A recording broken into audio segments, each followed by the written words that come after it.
브로드컴이 오픈 AI와 10기가와트 규모 AI 칩, 인프라 구축에 나선다는 소식에 주가가 10% 급등했습니다. 블룸에너지가 브룩필드와 50억 달러 규모 파트너십을 맺고 AI 데이터 센터에 연료 전지를 공급합니다. JP모건이 미국 공급망, 방위, AI 등에 10년간 최대 1조 5천억 달러를 투자한다는 소식에 히토류 관련주 등 테마주들이 급등했습니다.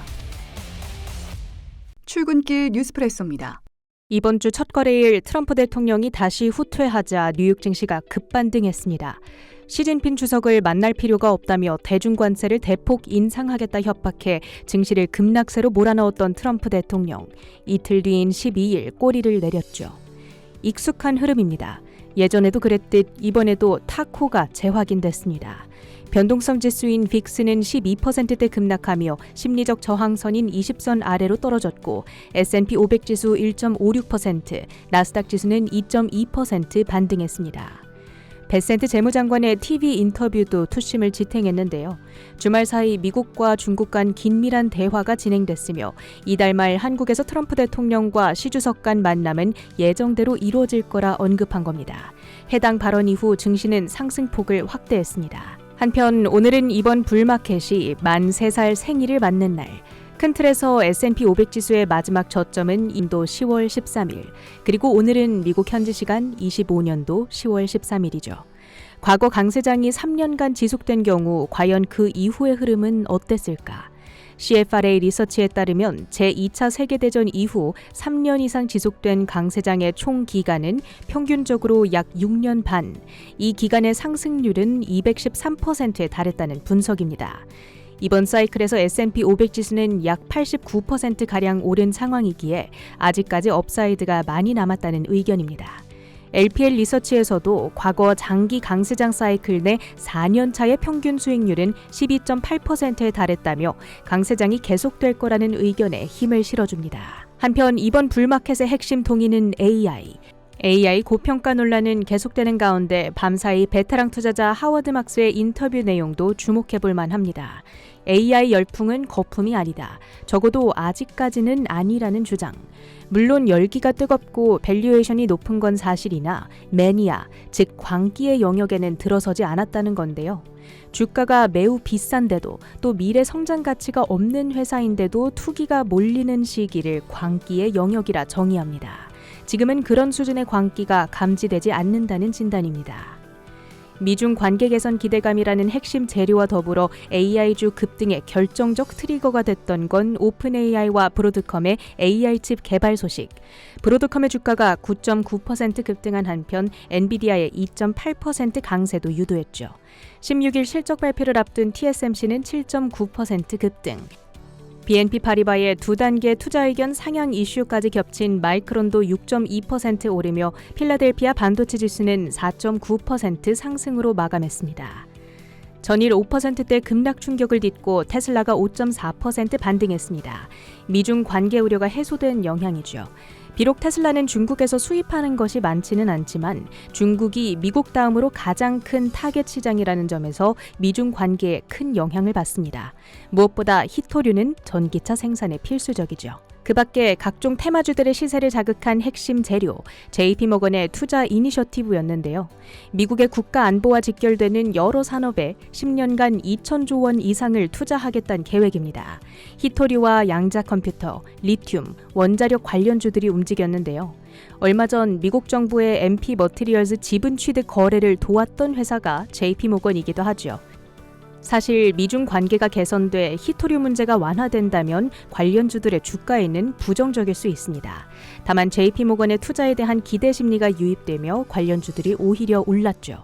MP 머티리얼즈 21%, 아메리칸 리소스가 22% 급등입니다. JP모건의 또 다른 투자 대상으로 지목된 양자 컴퓨팅 분야. 최근 한 달간 세 자릿수 상승률을 보이고 있는 리게티와 D-Wave가 20%대 급등하는 등 관련주들이 다 함께 뛰었습니다. 더불어 오클로와 뉴스케일 파워, 센트러스 에너지와 에너지 퓨얼스 등 원자력 및 우라늄 관련주들도 10% 이상 크게 올랐습니다. 연료전지 기업인 블룸에너지는 브룩필드 자산운용이 AI 데이터 센터 구축을 위해 최대 50억 달러를 투자한다 밝히자 26.5% 뛰었습니다. 양사는 AI 데이터 센터용 연료전지 구축을 위해 협력할 예정인데요. 이 소식에 오라클의 주가도 5%대 뛰었죠. 앞서 지난 7월 블룸에너지는 오라클의 AI 데이터 센터에도 연료전지 기술을 공급한다고 발표한 바 있습니다. 한편 오늘은 스페이스X 스타쉽의 11번째 시험 발사가 이뤄집니다. 이를 앞두고 장중 우주 관련주들의 상승세도 눈에 띄었는데요. 특히 로켓랩은 모건 스탠리가 목표 주가를 월가 최고 수준까지 상향 조정하자 3%대 상승하기도 했습니다. 뉴트론 프로그램의 첫 발사가 다음 핵심 촉매제라는 진단입니다. 주요 헤드라인도 살펴보시죠.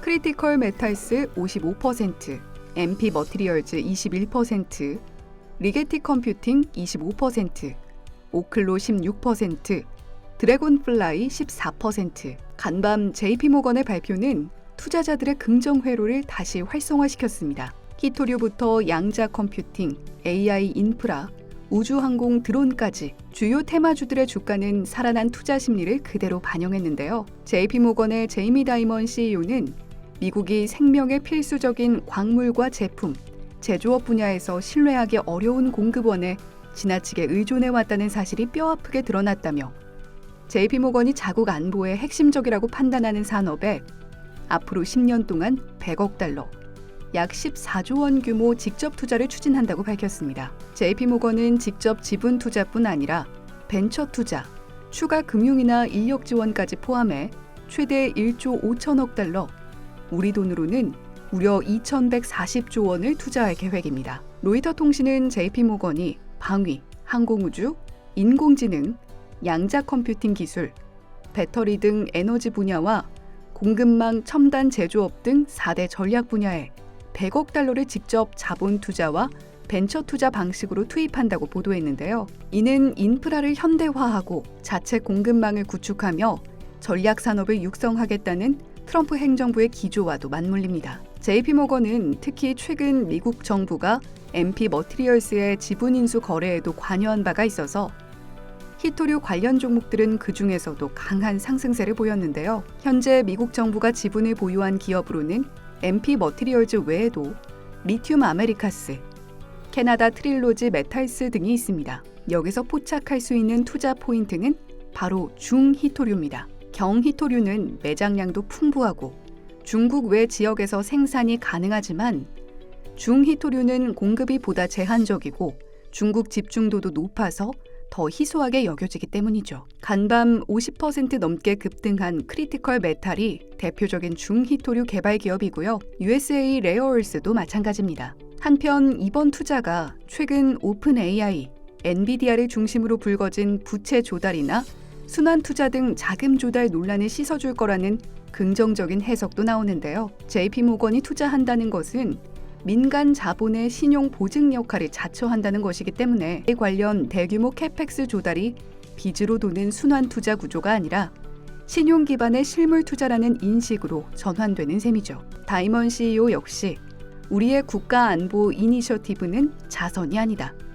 100% 상업적이다 라고 설명했는데요.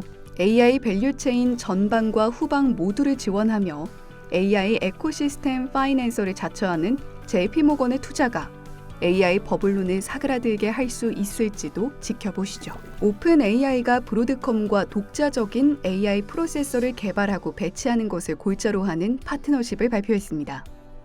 설비 규모는 무려 10기가와트, 이는 미국 800만 가구 또는 후버댐 생산량 5배에 달하는 초대형 규모. 양사는 이번 파트너십을 무려 18개월 동안 비밀리에 준비해 왔다는데요. 그간 수많은 딜을 발표한 오픈 AI이지만 이번 파트너십의 무게가 사뭇 다르다는 반증입니다. 그동안 챗 GPT라는 압도적 점유율의 언어 모델을 가지고도 두뇌 역할을 하는 AI 칩은 엔비디아에 의존해왔던 오픈 AI였죠. 이는 비단 오픈 AI만의 사례는 아니지만 브로드컴과 손을 잡고 챗 GPT나 소라 등의 최적화된 맞춤형 칩을 개발한다는 건 엔비디아 의존형 AI 생태계에서 벗어나 자립할 준비를 해나간다는 의미이기도 합니다. 최근 AMD와도 대형 칩 공급 계약을 맺은 만큼 엔비디아 중심 구조에서 엔비디아, AMD, 그리고 브로드컴과의 병렬 구조로 차차 이동하게 될 걸로 보입니다.